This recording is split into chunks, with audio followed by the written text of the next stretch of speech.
Olá, meus queridos. Aqui quem vos fala é o professor Sandrão de Bangu e na videoaula de hoje nós trataremos de um cara chamado de campo elétrico. Vamos lá? Campo elétrico. Quem é esse cara? Toda e qualquer partícula eletrizada, ela cria ao seu redor uma região de influência onde ela consegue trocar forças de campo elétrico com outros corpos eletrizados. Essa região de influência, ela é denominada de campo elétrico. Bem, o campo elétrico é uma grandeza física vetorial. Logo, isso significa dizer que ela possui, além do seu módulo, que é o valor numérico, uma direção e um sentido. Nós vemos aqui ao lado duas representações de cargas eletrizadas. Na letra A, um corpo eletrizado positivamente. E a gente vê umas linhas orientadas para fora da carga, e essas linhas representam o campo elétrico gerado por essa carga positiva. E na letra B, eu tenho uma carga negativa e as linhas com uma orientação apontada para dentro da carga, apontada para a carga. E esta é a representação de um campo elétrico negativo. E a gente vai ver mais adiante que cargas elétricas positivas geram campos elétricos direcionados para fora da carga, e cargas negativas geram um campo elétrico gerado orientados para dentro da carga. Mas como podemos determinar a intensidade do campo elétrico em uma dada região? Bem, a intensidade do campo elétrico, ela vai depender de dois fatores. Primeiro, da carga que está gerando esse campo e da distância do ponto onde eu quero medir o campo elétrico em relação a esta carga. O campo elétrico, ele depende da carga diretamente e inversamente do quadrado da distância. Então, é possível calcular o campo elétrico usando a relação campo elétrico é igual a K, que é a minha constante eletrostática, vezes o módulo da carga dividido pela distância do ponto onde eu estou querendo medir o campo elétrico elevado ao quadrado. No Sistema Internacional de Unidades, o campo elétrico ele é medido em newtons por coulomb, a carga é medida em coulomb, a distância é medida em metros, e K, que é a minha constante eletrostática, ela tem um valor no vácuo de 9 vezes 10 a nona newton vezes metro quadrado por coulomb ao quadrado. Então, desta maneira, é possível calcular o módulo, a intensidade do campo elétrico em um determinado ponto do espaço. Aí.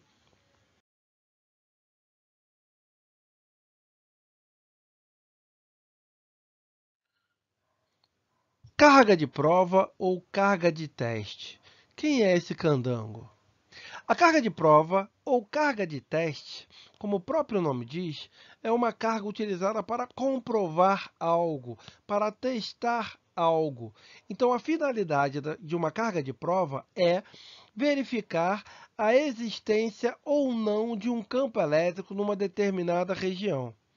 E quando a gente utiliza a carga de prova, nós estaremos fazendo uma análise dos vetores campo elétrico e da força elétrica. O sentido do vetor campo elétrico vai depender exatamente da carga de prova que nós vamos utilizar. Como assim? Bem, se eu usar uma carga de prova maior do que zero, ou seja, uma carga de prova positiva, o que vai acontecer? Essa carga de prova ela vai sofrer a ação de uma força elétrica. E aí, sabendo a direção e sentido dessa força elétrica, eu posso afirmar que o meu campo elétrico tem a mesma direção e o mesmo sentido dessa força elétrica. Porém, se eu utilizar uma carga de prova negativa, ou seja, menor do que zero, o que vai acontecer é que essa carga também sofrerá a ação de uma força elétrica. Só que agora o campo elétrico vai ter sentido contrário a essa força. Então, na carga de prova positiva, o vetor força elétrica e campo elétrico, eles possuem a mesma direção e o mesmo sentido. Quando eu utilizo uma carga de prova negativa, o que eu terei é que o vetor força elétrica vai ter sentido contrário ao vetor campo elétrico. Agora, uma coisa que tem que ficar bem clara é que a carga de prova ela não tem influência alguma sobre o campo elétrico. Ela só serve para dizer se há ou não a presença de um campo elétrico lá. Então, ela não influencia no campo elétrico. Porém, é possível calcular o campo elétrico numa determinada região utilizando a carga de prova. De que maneira? Campo elétrico é igual à força elétrica que essa carga sofre, dividido pela carga de prova. Então, dessa maneira, eu consigo calcular. Campo elétrico é igual à força elétrica dividido pelo módulo da carga de prova. Tranquilo? Então, vamos ver agora como é que funciona mais ou menos essa coisa que eu acabei de falar.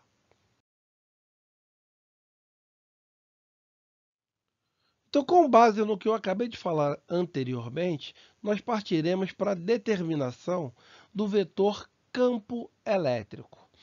Bem, eu tenho aqui na minha primeira situação aqui do meu lado esquerdo uma carga Q positiva e coloco num determinado ponto uma carga de prova que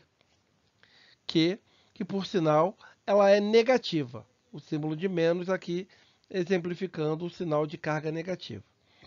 Quando eu coloco essa carga de prova Qzinho negativa no campo elétrico de Qzão, o que eu consigo determinar com isso? A única coisa que eu consigo determinar é que, como elas possuem sinais diferentes, elas irão se atrair. Então, sobre Qzinho, eu terei uma força elétrica direcionada no sentido de Qzão, ou seja, apontada para Qzão. Então, essa é a única coisa que eu consigo saber comparando os sinais de Qzão e Qzinho.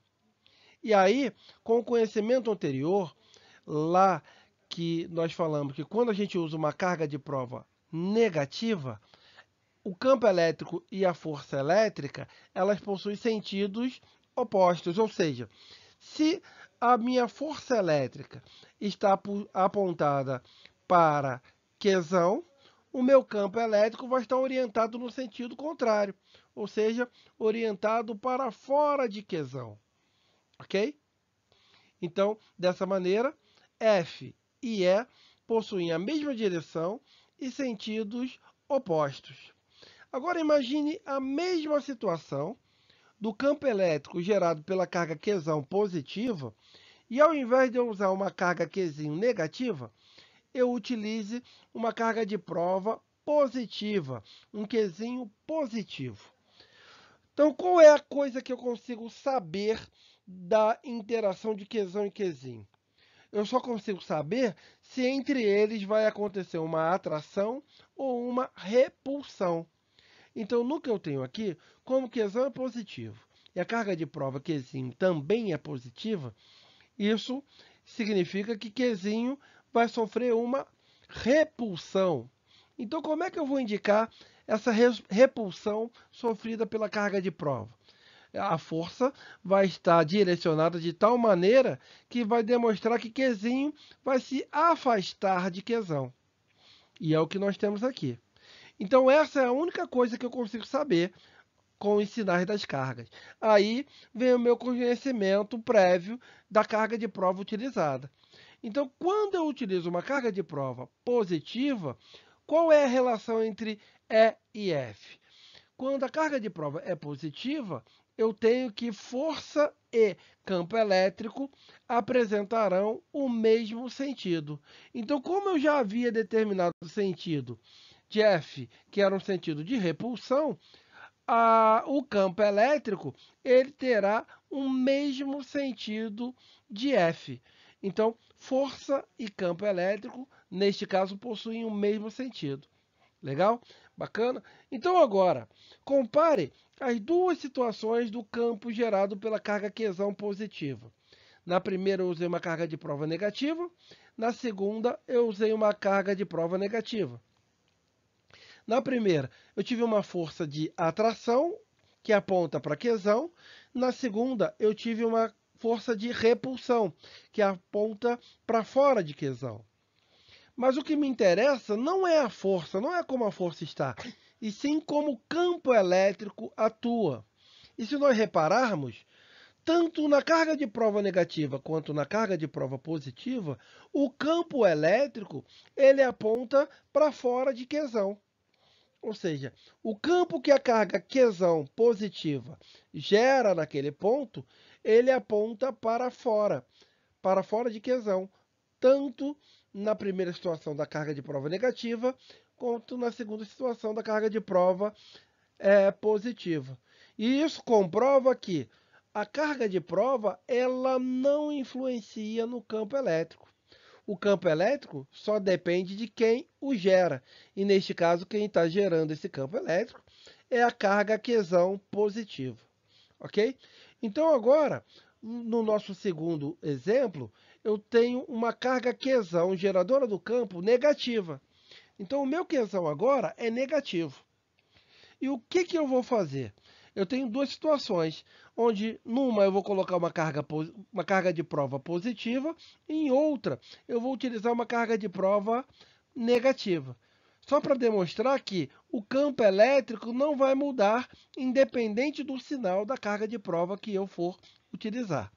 Então, no nosso primeiro caso aí, a minha carga Qzão negativa, eu coloco num ponto P qualquer, uma carga de prova positiva. E o que nós conseguiremos determinar com isso? Sabendo que elas possuem sinais diferentes, o que eu consigo saber é o tipo de interação que elas vão sofrer. E neste caso, a interação é de atração entre elas. Então, como é que eu represento que a carga de prova Qzinho está sendo atraída por Qzão?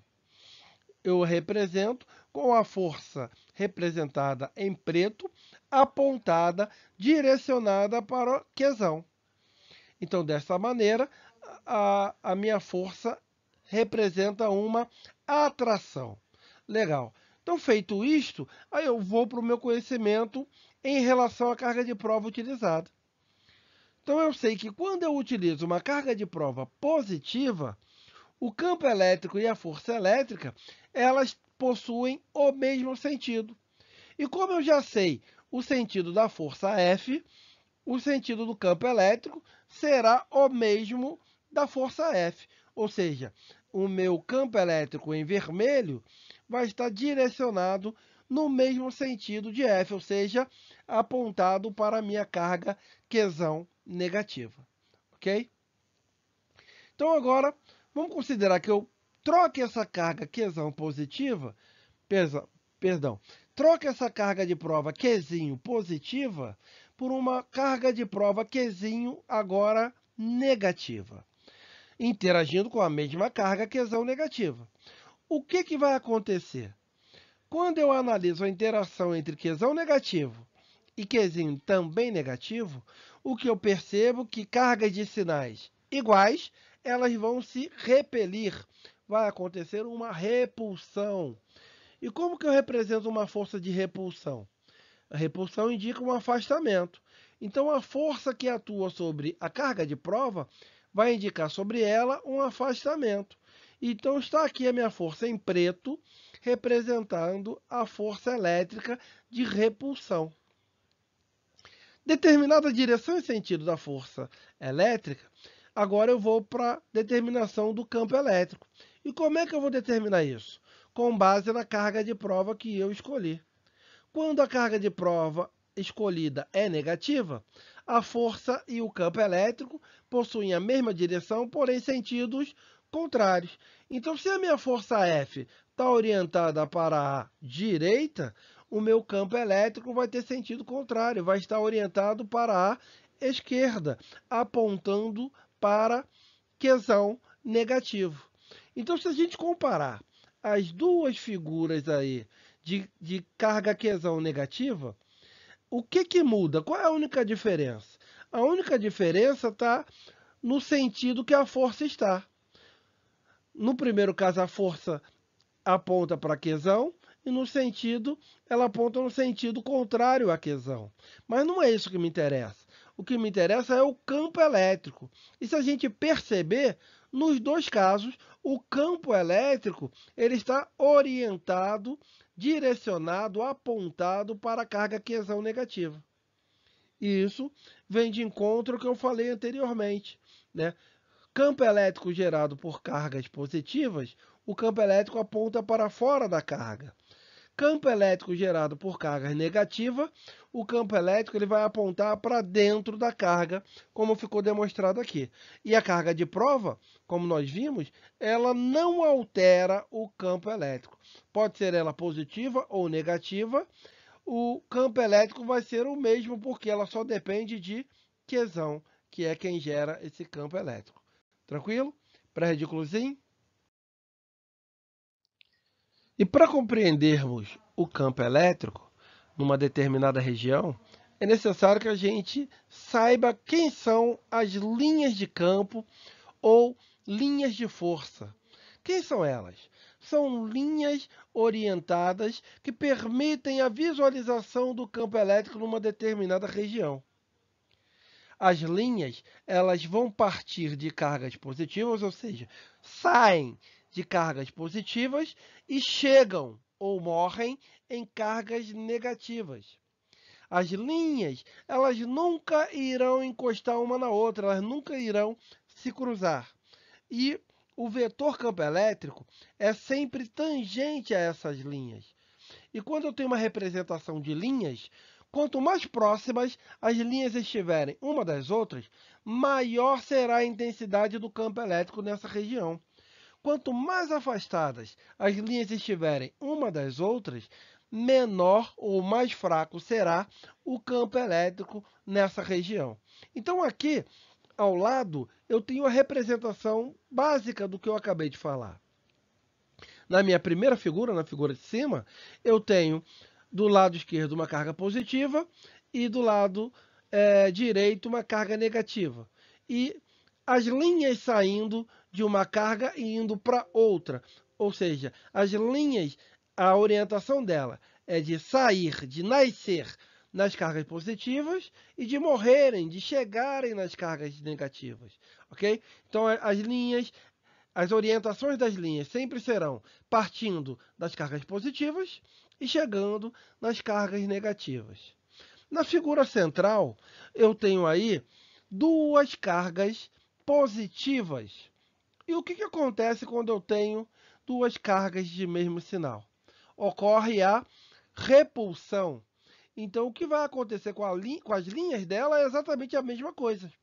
As linhas, elas irão se repelir por causa dos sinais. Elas têm o mesmo sinal, então essas linhas se repelirão, elas não se encontrarão, não se encostarão. O mesmo acontece na figura de baixo, onde eu tenho duas cargas negativas. Então, o que vai acontecer é que a linha de um vai repelir a linha do outro. E se a gente observar nessas duas últimas figuras, na figura central e na figura de baixo, está representado o sinal bem pequenininho, mas está na central tem duas cargas positivas e na de baixo duas cargas negativas. Mas nesse caso, eu nem precisaria dos sinais para saber que a de cima é positiva e a de baixo é negativa. Por quê? As linhas de força, elas me dizem qual é o sinal da carga que eu estou analisando. Então, na figura central, eu tenho as linhas saindo da carga. Olha as setinhas, elas apontam para fora da carga. Então, se elas apontam para fora da carga, significa que a carga que eu estou analisando, elas são positivas. Se eu analisar as cargas de baixo, as linhas de força delas apontam na direção da carga. ou seja, aponta para dentro da carga.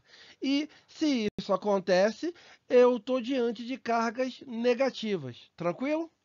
Mais fácil que beber água, não é? Bem, quando nós analisamos as linhas de força, é possível estabelecer uma relação entre a quantidade de carga de cada partícula e a quantidade de linhas que chegam ou partem dessas cargas. Nós temos aqui na nossa figura uma carga A positiva e uma carga B negativa. E como nós vimos anteriormente, as linhas de forças elas partem de cargas positivas e chegam nas cargas negativas. Então, aqui na minha representação, eu tenho as linhas saindo de A e chegando em B. Mas se a gente perceber, se a gente observar com mais atenção, a gente vai perceber que a quantidade de linhas que sai da carga A é diferente da quantidade de linhas que chegam na carga B. Então, como essa quantidade de linhas de A e B são diferentes, é possível eu estabelecer uma relação entre as cargas de A e B, dizer quem é que tem o maior valor de carga, independente do sinal dessa carga, é lógico, né? Então, na figura A, eu tenho uma quantidade de cargas saindo maior do que a quantidade de linhas chegando em B. Ou seja, a quantidade de linhas saindo da carga A é maior do que a quantidade de linhas chegando na carga B. Então, a relação que eu tenho entre linhas e a quantidade de carga é que quanto maior a quantidade de linhas em uma carga, maior será essa carga. Então, o corpo que possuir uma maior quantidade de linhas, esse corpo possuirá um maior módulo de carga. Então, como A tem uma quantidade de linhas maior do que B, eu posso afirmar que a carga de A em módulo é maior do que a carga de B. Tranquilo? Ok? Valeu?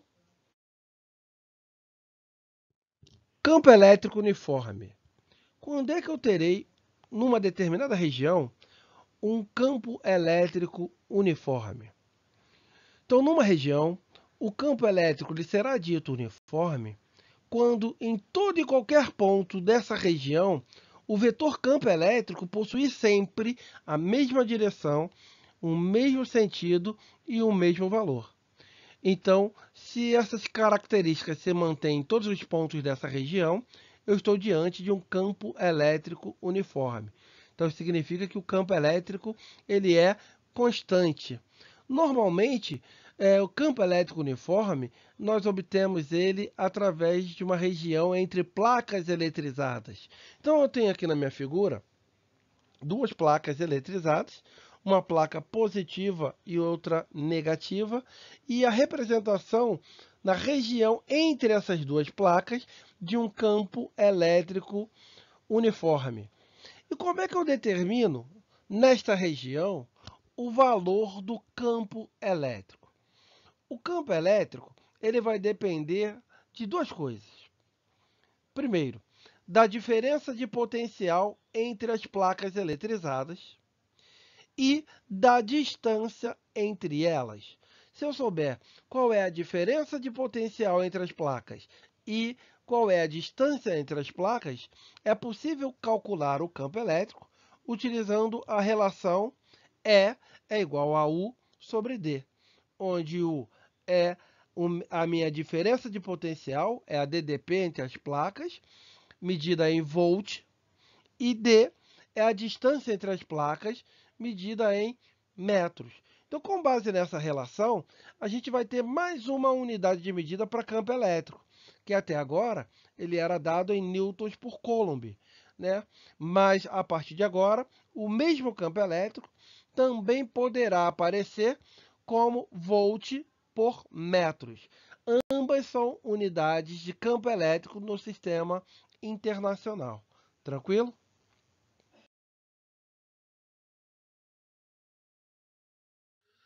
Trabalho de uma força mede a eficiência dessa força em produzir deslocamento.